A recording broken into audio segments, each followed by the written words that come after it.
What's going on, y'all? Just finished cooking. Now I'm chilling outside. I'm just a little bored. So I thought I'd share with you guys a little personal story. My sweetheart keep telling me I need to open up. So, you guys know who making the videos on the channel. You feel me? But anyway, I want to talk about my grandma today because, it came up. My mom shared an old video of her and it just got me thinking about everything. So let me start my story, right? All right. So for those of you who do not know me, I was adopted. I went to foster care at 6 months old, and I wound up at what is now my grandmother's house. She was running a foster care out of her home, taking care of a lot of mentally challenged individuals, as well as, just foster kids. Just try to help as many people as she could.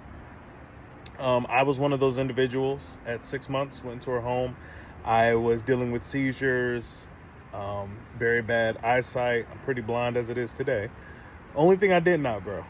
I had a speech impediment, and, to a point that's, the doctors thought I might be mentally handicapped, So there's that. So she was taking care of me up until I was 2 years old. She had a daughter, which is now, of course, my mother, and a son, which is now my brother. And they would come over and help her take care of all the kids. And I would love hanging around them. I really would. It'd be so bad to a point that whenever they're about to leave, I would, walk up to the window with my non-speaking self at the time and go, mew, mew, mew, mew, to try to get them to stay, cheeks all blotchy. I'm tearing up. And my grandma would always say to my mama, don't even come over if you're gonna just make them cry like that. And so my mom, she'd roll her eye, oh, come on, Dominique. And, I'd just be over there. I was always scheming, even at a young age, So, past that point, I was adopted at 2 years old by my mother, and, beautiful family. Really, really, really. It wasn't until I got older that I even knew I was adopted for her. I mean, she never held the information, was always open to talk about that, which I really do appreciate. But, she just made me feel like I was part of the family. I didn't feel like that. It wasn't until I got into my deep teenage years that, naturally, as you get older, you start thinking about these things like, hey, my brother is much darker than me, and I don't look like anybody in my family. Everybody are giants. They're giants. They're like 6 feet over. I'm the 5'9" average short king, So I had my questions. I did. Naturally, things you expect to have, like, who's my father?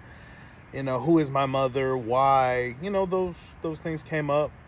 I got some of those answers. I'll answer that in another video I want to have with you guys. But, I didn't know. All I had was a name on my birth certificate for my mother.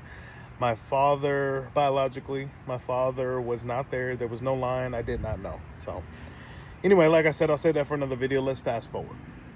So, life's funny, and it's crazy how it worked out.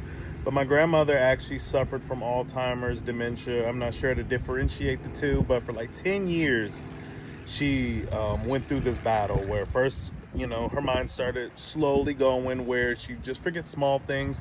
And then we knew it was an issue when one day I was with her and she was supposed to go to the bank that was down the street, and she wound up getting completely lost, like an hour away, something like that. It's a little foggy in my memory, but she wound up moving in with us. My mom took care of her. I was assisting, and it's just crazy to watch it happen. You forget where you are, then you forget the people around you, and that's the hardest part. They forget your name.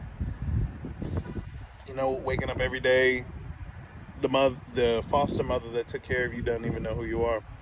And it gets to a point where they forget how to talk, and then it gets to a point where they forget how to eat and then drink water and breathe and so on. So when she got to that point, we had to put her in hospice and just let her go ahead and pass because her body was giving up on her. And, it was better to just let her go so she didn't have to suffer anymore. But in my head, I was like, how ironic that she set me up on a life, just gave me a new life, and took care of me as I was going into it, as where I took care of her as she was leaving out of hers, where she can go into a new life. It really was amazing. And I bring that up today because my mom shared a video today where we found where my youngest brother was just sitting here eating. He's always been a big back, even to this day. He'll be 18 this year. And my grandma was just sitting there watching her eat, and you can hear her voice. It's the first time I've heard her voice in gosh knows how long, you know. And I miss her, man. I really do. But I'm grateful, I'm thankful, and I guess I just wanted to share that to let you guys know, enjoy your life, man. You never know where you could have ended up. No matter how bad things seem, man, it's a blessing.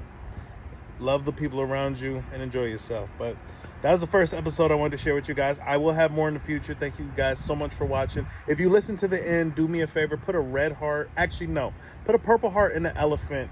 Purple heart and elephant in the chat. That was her favorite color and her favorite animal. I have elephants all around to commemorate her. Put it in the chat so I know you watched it all the way through. Appreciate you guys. Can't wait till the next video. Till then, see you.